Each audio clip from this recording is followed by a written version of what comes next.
How to log into your Bank of America online banking account. Hello everyone, this is Lisa from Create, Login and Delete. Now let's get started. Open any of the web browser. Now at the very top you can see this search box. Type in your bankofamerica.com. You will land to this kind of page. Now over here you can see this section for user ID and password. Now here you have to type in the details associated with your Bank of America account. Type in the user ID. Likewise, type in your password.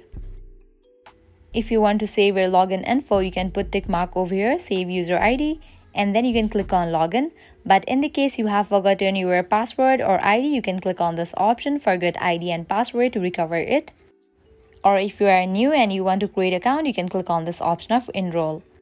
After you are done with filling up these details, you can click on this option of login. And you will be logged into the Bank of America online banking account. So this is how you can easily log into your Bank of America online banking account. If this video was helpful to you, make sure to like, share and subscribe to our channel. Thank you.